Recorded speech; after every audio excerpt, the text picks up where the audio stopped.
Greenland গলতে শুরু করেছে বরফ, আর বরফ গলাকে কেন্দ্র করে লড়াই শুরু হয়ে গেছে আমেরিকা এবং চীনের মধ্যে। অতীতে যে গ্রিনল্যান্ড 12 মাসই থাকতো বরফে মোড়া, ঘটত তুষারপাত, আজ সেখানে উকি দিচ্ছে অনুর্বর পাথর আর ঝোপঝাড়, আর তাতেই শুরু হয়ে গেছে লড়াই। কিন্তু কেন কেন বরফ গলতেই শুরু হয়ে গেছে লড়াই? কী বা আছে সেখানে? বিশ্বের মানচিত্রে গ্রিনল্যান্ড কতটা প্রয়োজন শক্তিশালী রাষ্ট্রগুলির কাছে? এই সমস্ত কিছুই জানবে আজকের ভিডিওটিতে। জানা যাক এর অবস্থান সম্পর্কে। পৃথিবীর উত্তর মেরুতে অবস্থিত গ্রিনল্যান্ড, যা সুমেরু মহাসাগর এবং উত্তর আটলান্টিক মহাসাগরের মধ্যে, কানাডার উত্তর পূর্বে এবং আইসল্যান্ডের উত্তর পশ্চিমে অবস্থিত। বিশ্বের বৃহত্তম দ্বীপ হল গ্রিনল্যান্ড। এর আয়তন 21.66 লক্ষ বর্গ কিলোমিটার। 2022 সালে গণনা অনুযায়ী এখানকার লোকসংখ্যা 56,500-রও বেশি। পৃথিবীর সবচেয়ে কম জনঘনত্বযুক্ত অঞ্চল। প্রতি বর্গ কিলোমিটারে একজনেরও কম, 0.14 জন। লিখিতভাবে গ্রিনল্যান্ডের স্থানীয় শাসন থাকলেও এর বেশিরভাগ অংশই ডেনমার্কের অধীনে। গ্রিনল্যান্ডের আশেপাশের দেশগুলির মধ্যে একদিকে আমেরিকা এবং কানাডার মতো দেশ, অন্যদিকে রাশিয়া, নরওয়ে এবং সুইডেন। এখন দেখা যাক গ্রিনল্যান্ডে কতটা বা কিভাবে বরফ গলছে, আর বরফ গলার সঙ্গে সঙ্গে কেন লড়াইয়ে নেমেছে আমেরিকা এবং চীন। গবেষকদের মতে গত 3 দশকে গ্রিনল্যান্ডে বরফ গলেছে প্রায় 28,707 বর্গ কিলোমিটার, আর এই গলিত বরফ সেখানকার মোট বরফ এবং হিমবাহে প্রায় 1.6%। নেচার জেনারেলের একটি প্রতিবেদনে বলা হয় গ্রিনল্যান্ডে প্রতি ঘন্টায় 30 মিলিয়ন টন অর্থাৎ 3 কোটি টন বরফ গলছে। আবার জিওফিজিক্যাল রিসার্চ লেটার্সের এক গবেষণায় বলা হয় গ্রিনল্যান্ডে দ্রুত বরফ গলনের কারণে সমুদ্রপৃষ্ঠের উচ্চতা বাড়ছে, এবং এই গতিতে বরফ গলতে থাকলে আগামী কয়েক বছরে পৃথিবীর উপকূলবর্তী দেশগুলো জলের তলে ডুবে যাওয়ার পথে অগ্রসর হবে। আর এর প্রধান কারণ জলবায়ু পরিবর্তন। গ্রিনল্যান্ডে অনেক বড় বড় পাহাড় এবং হিমবাহ গলে যাওয়ায় বিশ্বের জন্য বিপদ। যদিও তা পৃথিবীর জন্য ভালো না হলেও এই সময় গ্রিনল্যান্ডের প্রতিবেশী দেশগুলির জন্য ভালো সুযোগ। এর পেছনে রয়েছে 3টি প্রধান গুরুত্বপূর্ণ কারণ।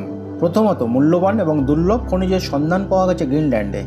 সোনা, প্লাটিনাম, রেডিয়ামের মতো মূল্যবান পদার্থ সঞ্চিত রয়েছে সেখানে। আবার ষষ্ঠ বৃহত্তম ইউরেনিয়ামের মজুত এবং কয়লার সন্ধান পাওয়া গেছে। এছাড়া গ্রিনল্যান্ড একটি দুর্লভ খনিজ যেটি 17টি উপাদানের সমন্বয়ে তৈরি, বিশেষত ইলেকট্রনিক্স এবং অস্ত্র তৈরিতে ব্যবহৃত হয়, তার অস্তিত্বের খোঁজ মিলেছে। আর এই বিরল খনিজটির কারণে গ্রিনল্যান্ড হয়ে উঠতে পারে একটি গুরুত্বপূর্ণ উৎপাদনকারী অঞ্চল। তাই বরফ গলে পাথর উকি দিতেই আমেরিকা এবং চীনের নজর পড়েছে সেখানে। মোটা বরফের কারণে অতীতে খনিজ উত্তোলনে যথেষ্ট অসুবিধা ছিল সেখানে। দ্বিতীয় কারণটি হল গ্রিনল্যান্ডে খনিজ উত্তোলনে চীন বিনিয়োগ করতে আগ্রহী। এছাড়া সেখানে কয়েকটি বন্দর তৈরির দায়িত্ব নিচ্ছে চীন।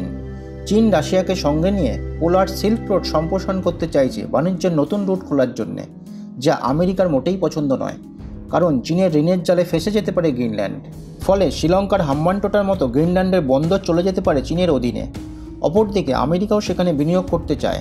চীনের বিনিয়োগ আটকাতে আমেরিকা ডেনমার্কের সঙ্গে আলোচনা করছে এবং সব রকম চেষ্টা করছে যাতে চীনের বিনিয়োগ আটকানো যায়। তৃতীয় এবং সর্বশেষ গুরুত্বপূর্ণ কারণটি হলো দ্বিতীয় বিশ্বযুদ্ধের পর থেকে আমেরিকা এবং রাশিয়ার মধ্যে যখন স্নায়ুযুদ্ধ চলছিল, তখন আমেরিকা গ্রিনল্যান্ডের থ্রুতে সামরিক ঘাঁটি তৈরি করে, যা বহু বছর পর্যন্ত সকলের থেকে গোপন রাখা হয়েছিল। কেবল আমেরিকার উচ্চপদস্থ অফিসাররা ছাড়া অন্য কাউকে এ ব্যাপারে জানানো হয়নি। রাশিয়ার সামরিক গতিবিধির উপর নজর রাখতে থুলুতে স্যাটেলাইট ট্র্যাকিং রেডার সিস্টেমও স্থাপন করে আমেরিকা। গ্রিনল্যান্ডের থুলুতে এয়ারবেসটি বিশ্বের উত্তরে মার্কিন সামরিক ঘাঁটি। এখান থেকে রাশিয়ার সমস্ত ক্ষেপণাস্ত্র কার্যকলাপ সহ চীন ও উত্তর কোরিয়া থেকে আগত ক্ষেপণাস্ত্রের নিরীক্ষণ করতে সক্ষম, এবং 60 সেকেন্ডের মধ্যে আমেরিকার প্রধান সামরিক কার্যালয় পেন্টাগনে মার্কিন সিদ্ধান্ত গ্রহণকারীদের সতর্ক করতে পারে। আর সেই গ্রিনল্যান্ডে চীনের আনাগোনা বাড়লে আমেরিকার সামরিক কার্যকলাপ এবং পরিকল্পনা যে ব্যাঘাত ঘটবে তা নিঃসন্দেহে বলা যায়।